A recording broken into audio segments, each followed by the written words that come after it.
Hello, and welcome to Good Beats, a podcast intended for music educators focusing on instrument maintenance and performance solutions to all things percussion. Today's topic, changing timpani heads. Timpani head replacement is probably one of the most neglected, yet sorely needed things in secondary schools. Unless you have a full-time percussion staff member, the maintenance of timpani heads may go unattended for years at a time. However, in order for the instruments to sound truly their best, heads should really be replaced every 1 to 2 years, depending on use and budget. A set of 4 timpani heads can run anywhere from $150 to $300 and should really be considered an investment to the quality of the sound of the program. My goal here today is to take the mystery out of changing these heads through a straightforward, step-by-step approach that will be easy to understand. For today's topic, I will be using a balanced action drum, which I find exists in the majority of school situations. A balanced action drum is so named because of the balance between the tension of the head and the tension of the pedal mechanism that causes the pedal to move freely and to stop on specific pitches. If your school does not own a set with this mechanism, the approach is slightly different, though very similar, and you can still apply many of the same concepts described. First things first, a list of materials you will need. Obviously, the first thing you need to purchase is a replacement timpani head. But if you've ever looked through a catalog, there are lots of different sizes, models, and types. In general, if your timpani were made after 1980, they have what is called an extended collar, which means that the replacement head you order will actually be 2 inches larger in diameter than the bowl. For instance, a standard set of timpani with 32, 29, 26, and 23-inch bowls will use heads that are 34, 31, 28, and 25 inches respectively. If you are unsure if your timpani have an extended collar, you can find model numbers on some timpani heads that will tell you the diameter, or you can simply measure the diameter of the head using a tape measure. For additional information, I recommend checking out the link below, which will give you information on heads made by Remo and Evans, the 2 largest producers of timpani heads in the United States. If you have the budget, I highly recommend purchasing timpani heads with steel insert rings. The insert ring is designed to stabilize and even the downward pressure of the counter hoop, which will keep your timpani in tune for a greater amount of time. You may also need to purchase a roll of 3M Teflon tape or a can of spray-on Teflon lube.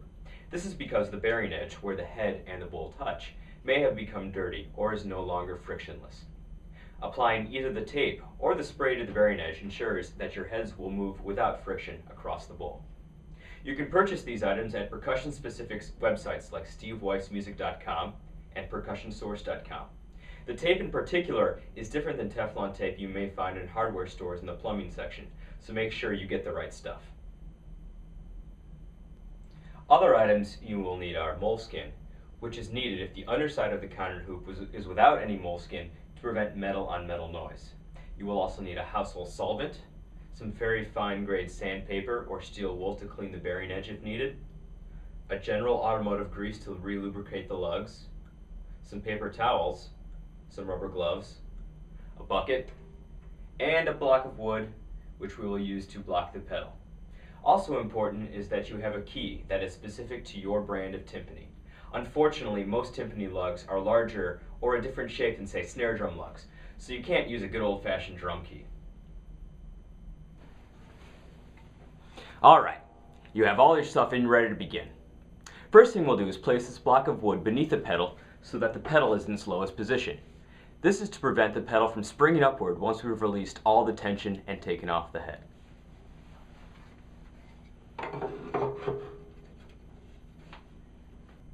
With your key, you'll go around to each lug point. Work in cross pairs and loosen each a full turn until all the lugs are completely loose. Once you've done that, place the lugs in a bucket of solvent to clean the old grease.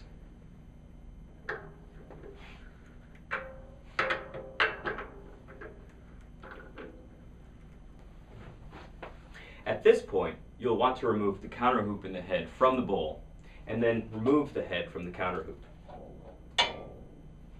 Set both of them aside. You'll then want to inspect the interior of the drum just to make sure that it's clean. If there's anything that looks like crud in there, you may want to take some solvent and just really clean it out. You'll also want to check the bearing edge and make sure that it's frictionless. If you can't move your finger across it very easily, it's probably time to put some Teflon tape or some Teflon spray on it. So as you can see, I've just buffed the bearing edge just to make sure that it's very smooth. There are no little bumps or anything else, any little burrs that could get up and cause friction to the drum. So what I'm going to do next is take my roll of Teflon tape and I'll start out at one lug point, and I want to go around so that it's evenly distributed around the bearing edge without any bubbles or without any wrinkles.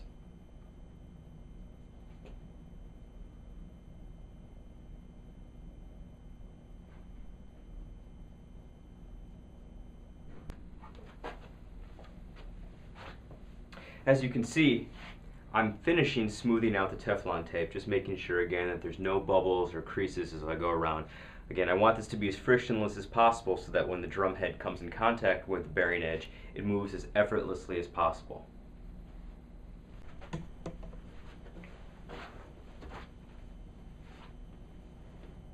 Again, one other thing to check here is the counter hoop.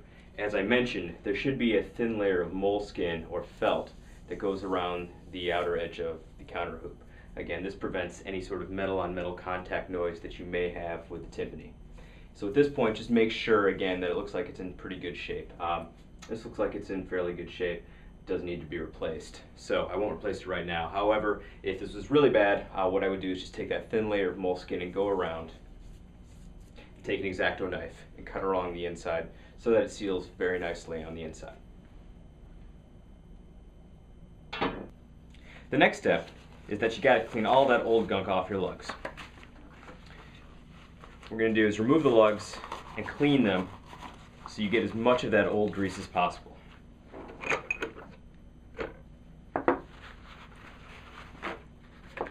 Okay. So just go around the threads a little bit. Again, you want to try to get as much of that old stuff as possible. And once they look like they're fairly clean, lay them aside to dry. You'll now take your new timpani head and you'll place it in the counter hoop. As long as the counter hoop is in round, the head should fit seamlessly. Place the head and the counter hoop on the timpani bowl so that the lug points match up. And you also want to make sure that the manufacturer's logo is facing out. Okay, looks pretty good.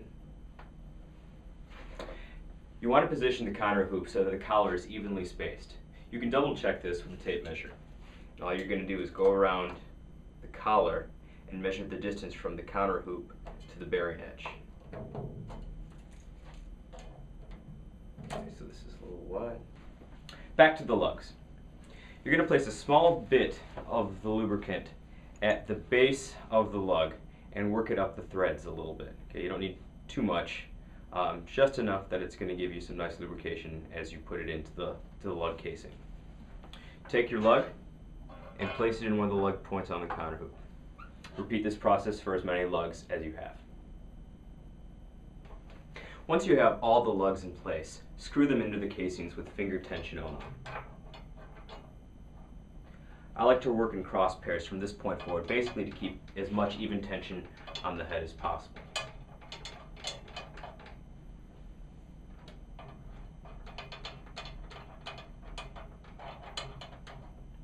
And again, you want to go around to each lug point and make sure they're all about the same tension. You can feel about the same tension.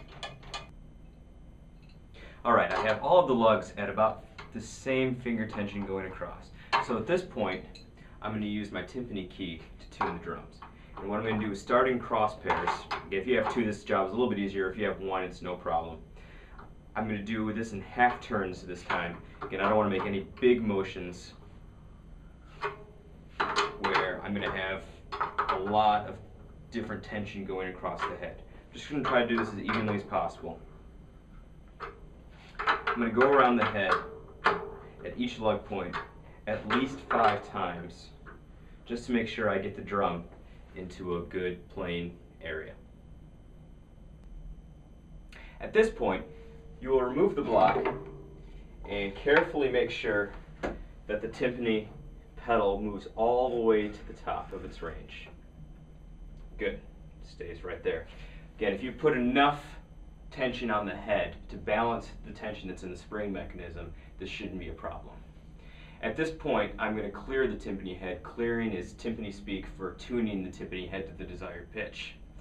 And depending on which drum I'm tuning, I'm going to tune it to the following 4 pitches.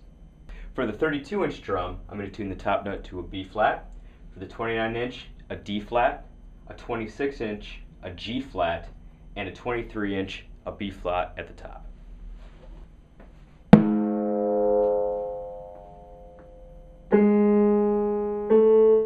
Alright, so right now this is a 23-inch timpano. Again, I'm trying to get this to a B flat. That's about a really sharp A flat or a really flat A. Somewhere in that range. So at this point, since it's really close, I'm only going to use quarter turns, again working around the cross pairs, to try and get it up to that B flat. Okay, I've gone around. Check it. Okay, it's a good solid A. So probably need to go around at least one more time.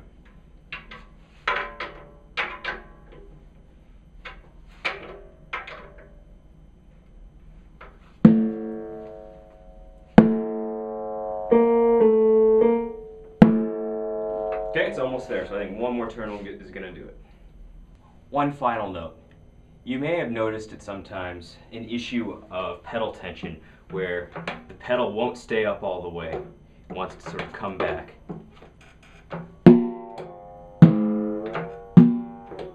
If you have this issue, place the pedal in its highest position and rotate the tension knob clockwise. That helps with the spring tension. And it should stay a little bit better.